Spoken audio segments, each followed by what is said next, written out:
स्वराज मराठीमध्ये आपलं स्वागत आहे. सर्वसामान्यांचा आवाज, निर्भीड, बेधडक, स्वराज मराठी. पाहूया स्वराज्य मराठी टॉप 10 हेडलाईन्स.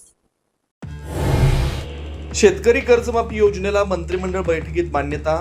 36,585 कोटी कर्जमाफी. राज्यातील 56 लाख शेतकऱ्यांना लाभ मिळणार. तर विधान परिषद निवडणुकीची आचारसंहिता संपल्यावरच घोषणा. लाडकी बहीण योजनेत महिलांच्या नावे पैसे घेतलेला 14,000 पुरुषांकडून वसुली करणार. फडणवीसांचा इशारा. सरकारी तिजोरीतून पैसे दिल्याप्रकरणी फडणवीसांवर गुन्हा दाखल करा, राऊतांची मागणी. राष्ट्रवादीचे पुण्याचे उमेदवार विक्रम काकडे यांच्या उमेदवारीवर शरद पवार गटाचा आक्षेप. मालमत्ता कर न भरल्याचा उल्लेख शपथपत्रात नसल्याचा आरोप. तर प्रॉपर्टी 4 वर्षापूर्वीच विकल्याचं काकडेंचं स्पष्टीकरण.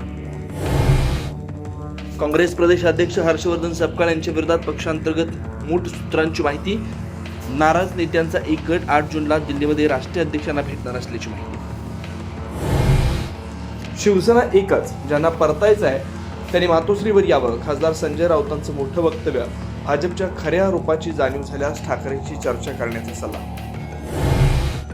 मंचरमध्ये कांदा उत्पादकांचं जोरदार आंदोलन. शेतकऱ्यांकडून पुणे नाशिक महामार्ग रोखण्याचा प्रयत्न. शेतकऱ्यांनी कांदे रस्त्यावर फेकले. आंदोलनात सहभागी रोहित पवार ताब्यात. बुलढाणा जिल्ह्याला वादळी वाऱ्याचा तडाखा. केळी आणि संत्र्यांच्या बागा आडव्या. बीडमध्येही गारपीटीमुळे फळबागांचं नुकसान.